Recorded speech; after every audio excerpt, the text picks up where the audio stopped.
안녕하세요. 동기라면입니다. 저는 이재현 수석팀장. 동기 황석필 수석팀장입니다. 팀장님, 공인중개사 자격증 언제 취득하셨어요? 저요? 2017년 28일로 취득했어요. 팀장님, 정말 죄송한데요. 네. 혹시 저희 동기라면 아닌 것 같아요. 죄송해요. 제가 선배인 것 같아요. 저는 2016년 27회, 네. 27회 취득했다고요. 얼마 차이도 안 나는데 약간 꼰대네요. 팀장님, 자격증 얘기를 하시는 거 보니까 이번 주 주제가 자격증과 관련된 내용인가 봐요. 맞아요. 이번에 영상이 송출될 쯤이면 공인중개사 자격증 시험이 대략 100일 정도 남은 것 같아요. 그래서 이번에는 공인중개사 선배로서 금년도 자격증 준비를 하시는 분들과 앞으로 자격증 시험을 도전하시는 분들에게 조금이나마 도움이 될 수 있는 내용들을 얘기해주면 어떨까 싶은데 어떠세요? 좋습니다. 미래의 공인중개사분들을 위해 시험 경험과 팁을 공유해주는 거는 좋은 것 같아요. 그래서 이번 주 주제는 공인중개사 자격증을 준비하는 예비 공인중개사라면입니다. 팀장님, 공인중개사 자격증 언제 치러지나요? 공인중개사 시험은 매년 10월 마지막 주 토요일에 치러져요. 올해는 10월 26일 토요일이겠네요. 앞으로 한 100일 정도의 시간이 남았기 때문에 정말 시간을 잘 활용하셔야 돼요. 실제로 공인중개사 시험은 절대평가지만은 10년치 지원자와 합격자 수의 통계를 보니 매년 10만 명에서 20만 명씩 접수를 했고 지원자 수는 늘어나던 줄어들던 응시자 수의 20%에서 30% 선에 맞춰 공인중개사 합격생들이 배출되고 있습니다. 와, 그러면 1년에 10,000명에서 20,000명의 공인중개사가 배출되는 거네요? 그렇죠. 아무래도 국가공인 시험이기 때문에 통계적으로 매년 적정한 인원을 선발하겠다는 계획을 가지고 시험 난이도를 조정하고 있는 것 같아요.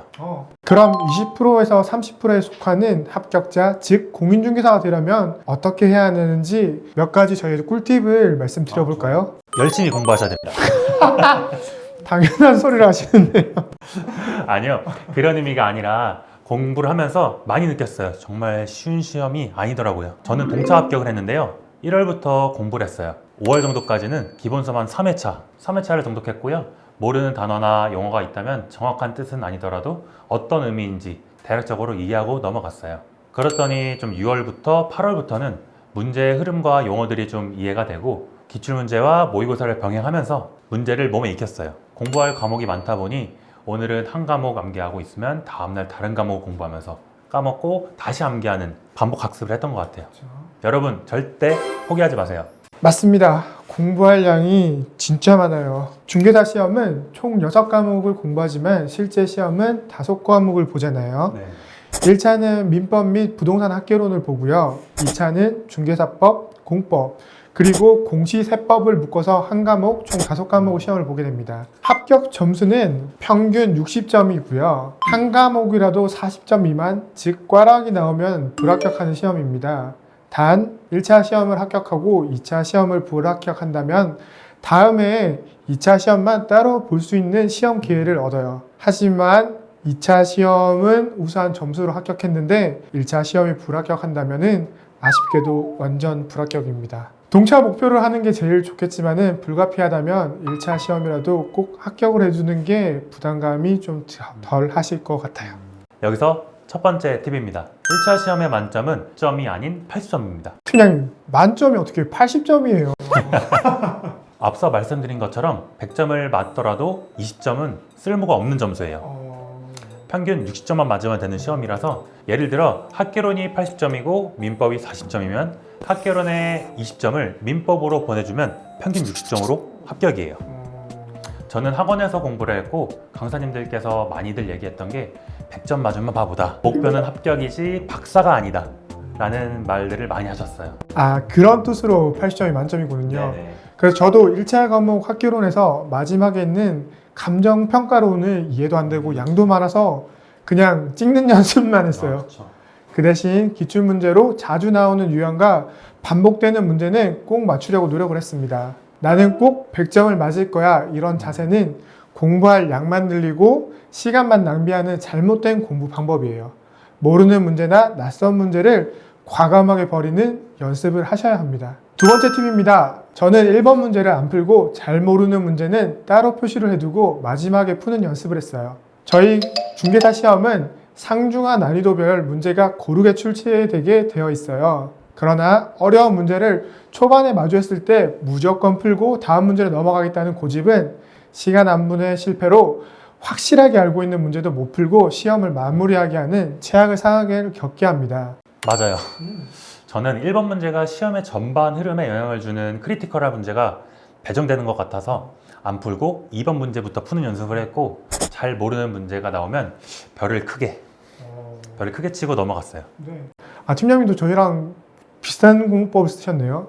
확실한 문제를 맞추고 하나의 문제당 1, 2분을 넘지 않도록 연습을 하는 게 가장 필요한 것 같아요. 그리고 따로 표시해둔 문제들을 다시 봐도 답을 모르겠으면은 답이 가장 적게 나온 번호 하나로 찍으세요. 확률은 20%입니다. 꿀팁인데요? 세 번째 팁입니다. 시험과 같은 리듬을 유지하는 방법입니다. 시험을 보기 2주에서 3주 전부터는 시험 일정에 맞춰서 일어나고 시험 시간에 맞춰 모의고사와 기출문제도 풀었던 것 같아요. 점심시간에 같이 점심을 먹고 오후에 또 2차 시험을 같이 풀었던 기억이 있어요. 처음에는 적응하는 게 좀 힘들고 피곤했지만 이렇게 연습을 하고 시험장에 갔더니 긴장감이 훨씬 덜 하더라고요. 시험 시간에 맞춰 몸 컨디션이 좋아졌던 것 같아요. 저희 컨디션에 맞춰놓는 것도 꿀팁이네요. 저는 정해진 시간보다 10분 빨리 끝낼 수 있도록 계속 연습을 했던 것 같아요. 10분 빨리 푸는 연습을 해뒀더니 문제 푸는 시간적 여유도 있고 답안까지 작성하는데도 시간적 여유를 벌어서 여유롭게 문제를 다 풀었던 것 같아요. 오염의 카드 시간 한 분이 정말 중요하더라고요. 네 번째 팁입니다. 1차 시험을 보고 나서 2차 시험을 준비하는 시간 동안은 기억을 잃어버리는 연습을 하시는 게 중요합니다. 기억을 잃어버리라고요? 기억을 잃어버리면 안 되잖아요. 팀장, 그 뜻이 아니라 중개사 시험은 보통 1차를 보고 나서 2차 시험 시간에 학원에서 앞다투어서 가담안을 실시간으로 올리잖아요. 맞아요. 시험지를 들고 나갈 수 있으니까 학원에서는 당연하게 하는 마케팅 수단이겠죠. 하지만 1차 가담안이 궁금해서 점심시간에 답을 실시간으로 맞춰보시는 분들이 많으신데 1차는 당연히 붙었다 생각하시고 중간 공백 시간에 본인이 준비한 요약 노트나 공부가 미비한 과목을 한 번이라도 더 공부하시는 게 좋은 팁인 것 같아요. 맞아요, 팀장님. 1차 시험은 어려워서 합격이 불안하다는 생각은 2차 시험까지 다 보시고 하셔도 늦지 않아요. 맞습니다. 그럼 다섯 번째 팁입니다. 2차 시험의 전략 과목인 중개사법을 확실하게 준비한 연습이에요. 중요해요. 2차 시험의 최대 관건은 중개사법에 높은 점수를 받는 거고, 중개사법 점수가 최대한 많이 나와줘야 나머지 양이 많은 공법이나 어려운 공시법, 세법 과목들에게 점수를 배분해 줄 수 있기 때문이에요. 중개사법이 상대적으로 쉽긴 하나 절대 만만하게 봐서는 안 되는 과목인 게, 지문에서 가벼운 함정이나 변명 안에 있는 글자를 교묘하게 바꾸기 때문에 꼼꼼하게 정독을 해서 읽어 내려가지 않으면 쉽게 틀게 되더라고요. 맞아요. 하지만 공부한 양만큼 점수가 안정적으로 나오는 과목이기도 해요. 지문 하나하나 동그라미 또는 별표를 해가면서 읽어야 함정에 빠지지 않아요. 번외로 저희가 시험을 보는 10월 말은 초겨울이기 때문에 추울 수 있어요. 무작정 두껍게 입고 가면은 안 됩니다. 시험장의 온도는 알 수가 없으니 얇은 옷을 안에 입고 더우시면 벗고 추우시면 입으시면서 컨디션 관리를 하시는 게 중요해요. 그리고 시험지는 저희가 큰 신문처럼 생겼는데요. 왼쪽 모서리에 스탬플러를 찍어 고정하시고 중앙을 칼로 잘라 넘기면서 시험 문제를 푸는 게 수월해요. 그냥 넘기다 보면은 시험지가 커서 떨어지거나 뒤엉켜 시험 흐름을 잃어버릴 수 있어요. 이것도 팁입니다. 이제 마지막 팁은 할 수 있다는 자신감입니다. 할 수 있다.